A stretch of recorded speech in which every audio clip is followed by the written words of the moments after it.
ஓம் வசிஷ்ட மகா கணபதியே நமக. வணக்கம். எஸ்கே ஜோதிடத்தின் வாயிலாக உங்களை சந்திப்பதில் பெருமகிழ்ச்சி அடைகின்றேன். இன்றைய ஜோதிடம் சார்ந்த தலைப்பு, ஜாதகத்தில் நவாம்சம் அவசியமா என்கின்ற தலைப்பில் பார்க்க இருக்கின்றோம். அதற்கு முன்னாடி என்னுடைய சேனலை நீங்கள் இன்னும் சப்ஸ்கிரைப் செய்யலைன்னு சொன்னால் சப்ஸ்கிரைப் பண்ணுங்கள். பெல் ஐக்கானை மறக்காமல் ப்ரெஸ் பண்ணுங்கள். உங்களுடைய நண்பர்களுக்கும் உறவுகளுக்கும் என்னுடைய சேனலை சப்ஸ்கிரைப் செய்ய சொல்லுங்கள். இதுபோன்று செய்வதன் மூலமாக ஜோதிட தகவல்கள் உங்களுக்கும் வந்தடையும். நன்றி, வணக்கம். இதுநாள் வரை என்னுடைய சேனலுக்கு சப்ஸ்கிரைப் செய்து எனக்கு ஆதரவு கொடுத்த அத்தனை நல்லுள்ளங்களுக்கும் நெஞ்சார்ந்த மனமார்ந்த நன்றிகளையும் வாழ்த்துகளையும் தெரிவித்துக் கொள்கிறேன். இப்போ தலைப்புக்குள்ளே போகலாம். ஒரு ஜாதகத்தில் நவாம்சம் அவசியமா என்கின்ற தலைப்பில் பார்க்கின்றோம். நம்ம ஏற்கனவே நம்மளுடைய வீடியோவில் நவாம்சம் பற்றி நான் வீடியோ போட்டிருக்கேன், நீங்கள் போய் பாருங்கள். நவாம்சம் மிக மிக முக்கியம். நிறைய பேர் ஒவ்வொருத்தரும் ஒவ்வொரு கருத்து சொல்லுவாங்க. என்னுடைய கருத்து, என்னுடைய அனுபவத்தின் அடிப்படையில் நான் என்ன சொல்கிறேன்னு சொன்னால், நமக்கு இரண்டு கண்கள், வலது கண் இடது கண், இந்த ரெண்டு கண்ணில் எது மிக முக்கியம்னு சொல்லுவீங்க? ரெண்டுமே மிக முக்கியம்தான். அந்த மாதிரி ஒரு ஜாதகரை பற்றிய ஒரு முழுமையான ஒரு தீர்மானத்திற்கு வரணும் அப்படின்னு சொன்னால், நம்ம ராசி கட்டத்தையும் நவாம்ச கட்டத்தையும் ரெண்டுத்தையும் எடுத்து தான் நம்ம பலன்கள் கணிக்கணும். ராசி கட்டம் என்பது ஒரு புறத்தோற்றத்தை பற்றி சொல்கின்ற ஒரு கிரக அமைப்பு. நவாம்சம் என்பது ஒருவருடைய அகத்தோற்றத்தினை வைத்து தீர்மானிப்பது. ஆக அப்போதான் புறம் அகம் ரெண்டும் சேர்ந்தால் தான் ஒரு மனிதனுடைய முழுமையான உண்மையான தகவல்களை நாம் வெளிக்கொணர முடியும். ஸோ அதன் அடிப்படையில் பார்த்திங்கன்னு சொன்னால், நம்ம தமிழ் இலக்கியங்களில் பார்த்திங்கன்னா புறநானூறு அகநானூறு அப்படின்னு கேள்விப்பட்டிருப்போம். புறத்தினை பற்றிய 400 பாடல்கள் புறநானூறு, அகத்தினை பற்றிய 400 பாடல்கள் அகநானூறு அப்படின்னு சொல்லுவோம்.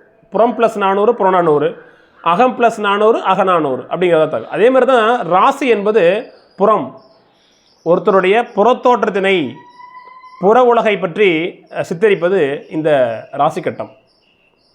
நவாம்சம் என்பது அவருடைய அகம் சார்ந்த உணர்வுகளை பற்றி வெளிப்படுத்துவது. உண்மையிலுமே அவன் யார்? நல்ல மனுஷனா, நயவஞ்சகனா, கோபக்காரனா, அகங்காரனா, உண்மையிலுமே அவன்கிட்ட ஆளுமை தன்மை இருக்குதா? இந்த உண்மையிலுமே உண்மையிலுமே உண்மையிலுமே அப்படின்னு போகிறோம் இல்லையா, டீப்பா, இதுதான் நவாம்சம். பகட்டான வாழ்க்கை அது ராசி. சரிங்களா? ஒரு ஜாதகத்தில் ஒருத்தரை பார்த்தா தெரியும், வெளியில் ஹாப்பியாக இருப்பான், சந்தோஷமாக சிரித்து பேசிகிட்டு இருப்பான், ஒய்ஃபோட ஜாலியாக போவான் வருவான், என்ஜாய் பண்ணிகிட்டு இருப்பான். புற உலகிற்கு அவன் தன்னுடைய மனைவியுடன் சந்தோஷமாக வாழ்வதாக தெரியும். இது ராசி கட்டம். உண்மையிலுமே அவன் தன்னுடைய மனைவியோடு நல்ல ஒரு இல்லற வாழ்க்கை வாழ்கிறானா என்பதை பற்றி கொடுப்பது இந்த நவாம்சம். அப்போ ஒவ்வொன்றுக்கும் அப்படி தான். சரிங்களா? உண்மையிலுமே அவன் ஏமாத்துறானா, நவாம்சம் சொல்லும். வெளியில் பார்க்கறதுக்கு நல்லவன், ஆனால் உள்ளுக்குள்ளே அவன் கள்ளத்தனமாக இருக்கும், சொல்லிகிட்டே இருக்கலாம். சரிங்களா? ஸோ என்னுடைய அனுபவத்தை அப்படியே உங்கள்கிட்ட ஷேர் பண்ணுறேன் நான். அதனால் ஒரு ஜாதகர், நம்மள்ட்ட ஒரு ஜாதகம் வருது, அவருடைய பண்புகளையும் அவருடைய பயன்களையும் நம்ம தீர்மானிக்கும் பொழுது, அவருடைய எதிர்கால பலன்களை நாம் தீர்மானிக்கும் பொழுது ரெண்டு கட்டத்தையும் போட்டு வச்சுக்கணும். எல்லாருமே ராசி கட்டத்தை மட்டும் தான் போடுறாங்க. ஆனால் நம்மளுடைய முன்னோர்கள் பாருங்கள், ஆரம்ப காலகட்டத்திலேருந்து எந்த ஒரு ஜாதக நோட்லேயும் ராசியும் இருக்கும், நவாம்சம் இருக்கும்.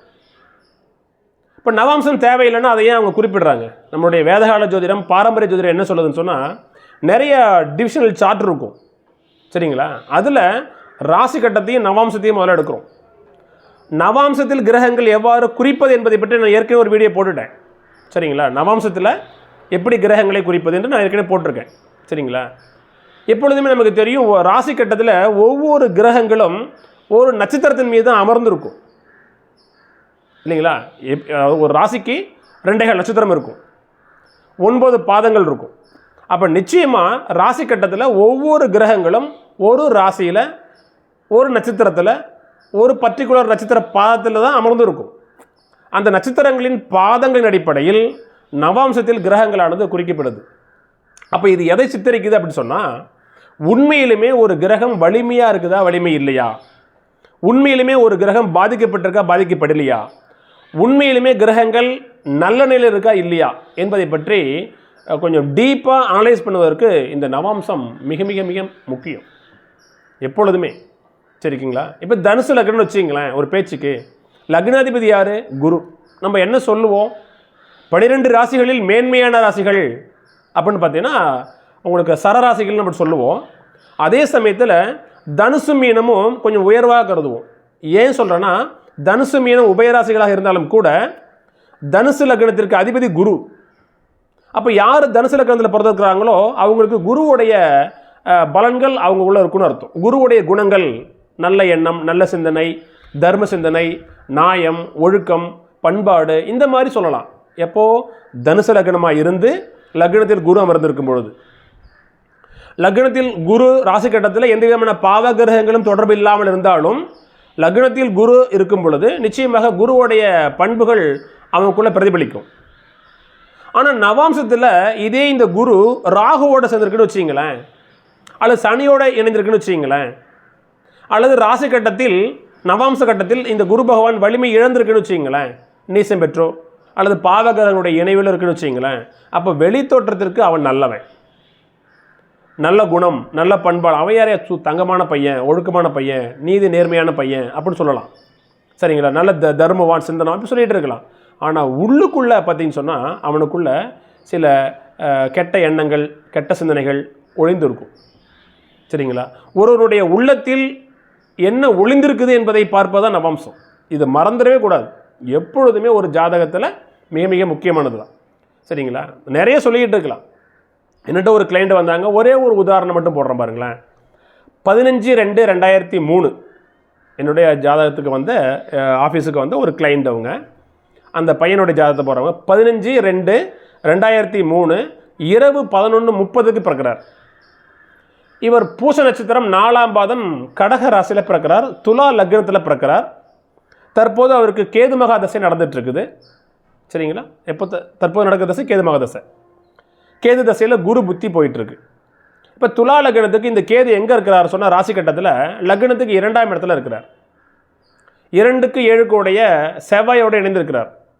அப்போது லக்னத்துக்கு 2ஆம் இடத்துல துலா லக்னம், லக்னத்துக்கு 2ஆம் இடத்துல கேது செவ்வாயோடு இணைந்திருக்குது. அப்போ நம்ம என்ன சொல்லுவோம்? கேது திசை சிறப்பு இல்லை அப்படின்னு சொல்லுவோம். ஏன்னு சொல்கிறோன்னா, இந்த கேது 2ஆம் இடத்தில் செவ்வாயோடு இணையும் பொழுது செவ்வாயோட குணங்களை பிரதிபலிக்கும். அப்போ ஏட்டிக்கு போட்டே பேசுகிறது, வம்போழக்கு பண்ணுறது, அடிதடி, இதெல்லாம் பண்ணிகிட்டு இருப்பார். சரிங்களா? இப்போ இந்த செவ்வாய்க்கு இந்த லக்னத்துக்கு ஆகாத குருவுடைய பார்வை இருக்குது. சரிங்களா? அப்போ என்ன நினைப்போம்? கேதுவுக்கு குருவுடைய பார்வை இருக்குது, சூப்பர் அப்படின்னு நினைப்போம். ஆனால் துலா லக்னத்து குரு யார்? கெட்டவன். இது அந்த அமைப்பு இது. ஆனால் இவரோட லக்னம் என்ன? துலா லக்னம். லக்னாதிபதி குரு, துலா லக்னத்துக்கு அதிபதி சுக்கிரன். இது எங்கே இருக்குது? தனுசு லக்னத்தில் ராசி கட்டத்தில் இருக்குது. ஆனால் நவாம்சத்தில் பாருங்கள், துலா லக்னம், லக்னத்துக்கு அதிபதி சுக்கிரன், ராசி கட்டத்தில் எங்கே இருக்குது? தனுசு வீட்டில் இருக்குது. பூராட நட்சத்திரம் 2ஆம் பாதத்தில் சுக்கிரன் ராசியில் தனுசு ராசியில் இருக்குது. ஆனால் நவாம்சத்தில் எங்கே இருக்குது பாருங்கள்? அந்த சுக்கிரன் கன்னியில் நீச நிலையில் அங்கே சனியோடு இணைந்திருக்குது.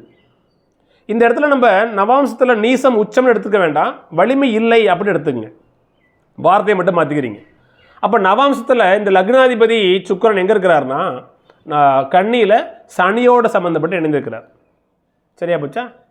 அப்போ தோற்றத்துக்கு பார்க்கறதுக்கு நல்ல பையன் மாதிரி இருப்பான். துலா லக்னம், லக்னாதிபதி சுக்கிரன் 3ஆம் இடத்துல உச்சம் பெற்ற குருவோட வீட்டில் இருக்குது. இது நார்மல் ராசி கட்டத்தில். ஆனால் நவாம்சத்தில் லக்னம் எப்படி இருக்குது? கெட்டு போய் கிடக்குது. அப்போது வெளித்தோற்றத்துக்கு அவன் நல்லவனை தெரிஞ்சாலும் உள்ளுக்குள்ளே பார்த்தீங்கன்னு சொன்னால் ஏகப்பட்ட தொந்தரவுகளும் கஷ்டங்களும், என்னென்ன ஒரு சின்ன வயசு பையனுக்கு என்னென்ன கெட்ட பழங்கள் இருக்கக்கூடாதோ அத்தனை பழக்க வழக்கங்கள் அவனுக்குள்ளே இருக்குது. ஆனால் வெளில தெரியாது. சரிங்களா? அப்போ துலா லக்னம், லக்னாதிபதி சுக்கிரன் ராசியில் நல்லா இருக்கிற மாதிரி தெரியுது. ஆனால் நவாம்சத்தில் அந்த கிரகம் பலமிழந்து நீச நிலையில் சனியோடு இணைந்திருக்குது. சில பேர் சொல்லுவாங்க, நவாம்சத்தில் கிரகத்தை இணைவெல்லாம் பார்க்க வேண்டாம் அப்படின்னு சொல்லுவாங்க. ஒரு கிரகத்தினுடைய வலிமை ஒரு ஜாதகத்தில் அவருடைய உள்ளார்ந்த பண்புகள் வெளிக்கொணர்வது நவாம்சமே. அதனால் எப்பொழுதுமே நம்ம கவனமாக இருக்கணும். அதே மாதிரி அப்படித்தான் இன்னொரு ஜாதகம் ஒன்று. இவர் பார்த்தீங்கன்னா 14/10/2003 காலை 9:13 பிறந்திருக்கிறார். 14/10/2003 காலை 9:13 பிறந்திருக்கிறாங்க கடலூரில். இவங்க வந்து கார்த்திகை நட்சத்திரம் 4ஆம் பாதம். கார்த்திகை நட்சத்திரம் 4ஆம் பாதம். இப்போ இவங்களுக்கு பாருங்கள், இப்போ நடக்குது ராகு மகாதசை. சரிங்களா? ராகு அவங்க வந்து விருச்சிக லக்னம். விருச்சிக லக்னத்துக்கு 6ஆம் இடத்துல ராகு பகவான் இருக்கிறார். சரிங்களா? ராகுவுக்கு வீடு கொடுத்த செவ்வாய் வந்து குருவுடைய பார்வையில் லக்ன கேந்திரத்தில் கும்பத்தில் இருக்குது. ஆக ராகுவையும் குரு பார்க்கிறது, ராகுவிற்கு வீடு கொடுத்த செவ்வாயும் குரு பார்க்கிறது. இந்த ராகு நவாம்ச கட்டத்திலும் பலமாக இருக்கிறது, தனுசுவில் இருக்கிறது. ராகு திசை அற்புதமாக இருக்குது. நல்லா படிக்கிறாங்க, பிஎஸ்சி முடிச்சிட்டாங்க, எம்எஸ்சி முடிச்சிட்டாங்க, பிஹெச்டி பண்ண போகிறாங்க. ஃபஸ்ட் கிளாஸான ராகு திசை. இன்னும் 15 வருஷம் பாக்கி இருக்குது. ஆக ஒரு கிரகம் வலிமை இல்லையாங்கிறது ராசியை மட்டுமே வைத்து தீர்மானிக்க முடியாது. நவாம்சமும் மிக மிக முக்கியங்கிறத நான் திரும்ப சொல்லிட்டு இருக்கேன். சரிங்களா? 14/10/2003 காலை 9:13 பிறக்கிறாங்க. கார்த்திகை நட்சத்திரம் 4ஆம் பாதம் ரிஷபராசியில் பிறக்கிறாங்க. சரிங்களா?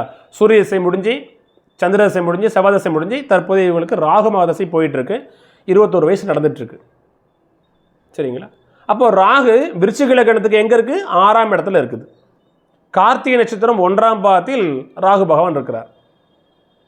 ராகு 6ஆம் இடத்துல இருந்தாலும் விருச்சிக லக்னத்துக்கு சுபரான குருவுடைய பார்வை, குரு பகவான் சிம்மத்திலிருந்து அந்த ராகுவை பார்க்கிறார். ராகு சுபத்துவம் பெறுகிறார். 6ஆம் இடமும் சுபத்துவம் அடையுது, ராகுவும் சுபத்துவம் அடைகிறார். ராகுவிற்கு வீடு கொடுத்த செவ்வாய் கும்பத்தில் இருக்குது, குருவுடைய பார்வையில் இருக்குது. அவரே லக்னாதிபதி. அப்போ குருவுடைய பார்வை லக்னாதிபதியும் பலப்படுத்துகிறார். ராகுவுக்கு வீடு கொடுத்த செவ்வாயும் இந்த குரு பார்வையை பலப்படுத்துது, ராகுவையும் குரு பார்வையை பலப்படுத்துது. அப்போ ராகு ராசி கட்டத்தில் நல்லா இருக்குதுங்கிறது ஒரு முடிவுக்கு வந்துடுறோம். ஆனால் உண்மையிலுமே இந்த ராகு தன்னுடைய தசாபுத்தி காலகட்டங்களில் முழுமையான பலன்களை தருமா அப்படிங்கிறது நீங்கள் நவாம்சத்துக்கு வந்துடுறீங்க. இப்போ நவாம்சத்தில் ராகு பவன் எங்கே இருக்கிறார்? தனுசு மனையில் இருக்கிறார், குருவோட வீட்டில் இருக்கிறார், சுபவர்க்கு மேல் இருக்கிறார். சரிங்களா? அந்த நவாம்சத்தில் உள்ள ராகுவிற்கு பாவகிரகனுடைய தொடர்பு இல்லை. அப்போ நிச்சயமாக ராகு மகாதசை நல்லது, ஒரு உயர்வான ஒரு வாழ்க்கை அமைப்பை ஏற்படுத்தி கொடுக்கும் அப்போ நம்ம சொல்லலாம். சரிங்களா? இப்போ ராகு தசையில் அந்த பையனுக்கு வந்து குரு புத்தி போயிட்டுருக்கு. குரு யார்? குடும்பாதிபதி. சரிங்களா? குடும்பஸ்தானத்தை குரு பார்க்குது. குரு அங்கே பூர நட்சத்திரத்தினுடைய நட்சத்திர சாரத்தில் இருக்குது. விருச்சிக லக்னத்துக்கு 7 கோடிய சுக்கிரன் உடைய சாரம். கண்டிப்பாக ராகு மகாதசையில் குரு புத்தியிலே அந்த பையனுக்கு கல்யாணம் ஆகிடும். அப்போ 23 வயசு முடியறதுக்குள்ளேயே இந்த பையனுக்கு கல்யாணம் ஆகும் அப்படின்னு சொல்லலாம். சரிங்களா? ஸோ இப்படித்தான் ஒரு ஜாதகத்தில் நவாம்சம் மிக மிக முக்கியம். தலைப்பே பாருங்களேன், நவாம்சம் ஒரு ஜாதகத்தில் மிக முக்கியமா அவசியமானு போட்டிருப்பேன். அவசியம். நவாம்சத்தை பார்க்காமல் ராசி கட்டத்தை மட்டும் பார்த்தீங்கன்னு சொன்னால் ஒரு ஜாதகருடைய புறவய சிந்தனைகளை மட்டும் தான் நீங்கள் பார்க்குறீங்க, அகத்தினை நீங்கள் உற்று நோக்கலை அப்படின்னு அர்த்தம். பொருத்தம் பார்க்கும் பொழுது நிச்சயமாக நாம் நவாம்சத்தை கையில் எடுக்கணும். திருமண காலகட்டங்களில் ஒரு ஜாதகம் வருதுன்னு சொன்னால் அந்த பையனுக்கு திருமண காலகட்டம் ராசி கட்டத்தில் நல்லாயிருக்கும், தசை நடத்துகின்ற கிரகங்கள் நல்லாயிருக்கும். ஆனால் உண்மையிலுமே ஒரு தசாபத்தி நடத்துகின்ற கிரகமாகட்டும் அல்லது 2, 7ஆம் பாவாதிபதிகளாகட்டும் நவாம்சத்தில் எவ்வாறு இருக்கிறார்கள் என்பதை பொறுத்தே அவருக்கு திருமணமானது எப்படி இருக்கும் என்பதை பற்றி நாம் ஒரு கணிப்புக்கு வர முடியும், ஒரு முடிவுக்கு வர முடியும். ஸோ அதனால் நண்பர்களே, ஜோதிட சொந்தங்களே, ஜோதிட உணர்வு உள்ளவர்களே, தயவு செய்து ஒரு ராசி நவாம்சம் இரண்டுத்தையுமே எடுத்துக்கணும். நவாம்சத்தில் கிரகத்தினுடைய பார்வை அதிகமாக எடுத்துக்க வேண்டாம் நவாம்சத்தில். ஆனால் கிரகத்தினுடைய வலிமை, ஒரு கிரகம் சுபத்துவமாக இருக்குதா, சுப வலிமையாக இருக்குதா, சுப வர்க்கமே இருக்குதா, அல்லது வந்து உச்ச நீசம் இருக்குதா, உச்சத்தில் இருக்குதா, அல்லது நீச நிலையில் இருக்குதா, அல்லது இணைவு மிக முக்கிய நவாம்சத்தில் ஒரு கிரகமானது பாவ கிரகங்களுடன் இணைவு தொடர்பில் இருக்குதா என்பதை பார்த்துக்கணும். ஆக ராசி என்பது, மறுபடியும் சொல்கிறேன், ராசி என்பது புறத்தோற்றம். ஒருவருடைய புறத்தோற்றத்தினை மட்டுமே அடிப்படையாக கொண்டு கணிக்கப்படுவது ராசி. நவாம்சம் என்பது ஒருத்தருடைய உள்ளுணர்வுகளை, அகத்தோற்றத்தினை, அகவயத்தன்மையை பற்றி வெளிக்கொணர்வது நவாம்சம். சரிங்களா? ஒரு பையன் டேலண்டாக இருக்கிற மாதிரி தெரியும். இப்போ புதன் ஒரு ஜாதகத்தில் உச்சமாக இருக்குது. புதன் தான் அறிவுக்கான ஒரு கிரகம், இன்டெலெக்சுவல் கெப்பாசிட்டி, நல்லா பேசுபவர். சரிங்களா? கணக்கு, அந்த மாதிரி கால்குலேட்டட் மைண்டு, சரிங்களா, மொழித்திறன், இப்படி சொல்லிகிட்டே இருக்கலாம். அதாவது புதிய புதிய கண்டுபிடிப்புகள், ஆராய்ச்சி, இந்த மாதிரி ஒரு சிந்தனை சொல்லலாம். ஜோதிடம், எல்லாத்துலேயுமே புதன் தான். ஒரு ராசி கட்டத்தில் புதன் நல்லா இருக்குது. ஆனால் நவாம்சத்தில் அதே புதன் ஒரு சனியோட தொடர்பில் இருக்குது, அல்லது ராகுவோட சம்மந்தப்பட்டிருக்குது, அல்லது நீசமாக இருக்குது அப்படின்னு சொன்னால் அந்த புதன் உச்சம் பெற்றதால் அவருக்கு எந்த விதமான பயனும் அங்கே இல்லை வாழ்க்கையிலன்னு அர்த்தம். புதனுடைய தசாபத்தி காலகட்டங்கள் வரும் பொழுது அவருடைய அறிவு அவருக்கு பயன்படாமல் போகும். அறிவாக இருக்க மாதிரி தெரியும், ஆனால் உண்மையிலுமே அவரால் சாதிக்க முடியாது. அந்த அறிவை பயன்படுத்தி அவரால் சாதிக்க முடியாது. அப்போ புதன் அங்கே வலிமை இல்லைன்னு தான் அர்த்தம். சரிங்களா? இதே அந்த புதன் 7ஆம் பாவாதிபதி வருகிறார், நல்ல பலமாக இருக்கிறார் அப்படின்னு சொன்னால் ராசிலே முடிவு பண்ணிக்கலாம். ஸோ தனுசு லக்னத்திற்கு 7 கூடிய புதன் வலிமை அடையக்கூடாது, ஏன்னா அவன் பாதகாதிபதி. நவம்சத்தில் அந்த கிரகமானது வலிமை இழக்கும் பொழுது ஓரளவு பாதகாதிபதி பலம் இழந்த நிலையில் இருப்பதனால் ஆதிபத்திய ரீதியாக அவருக்கு பெரிய அளவுக்கு கெடுதலை பண்ணாது, ஆனால் காரகத்தின் ரீதியாக அவருக்கு அது பாதிக்கப்படும். ஸோ ஜாதகத்தை ஃபுல்லாக அலசணும்.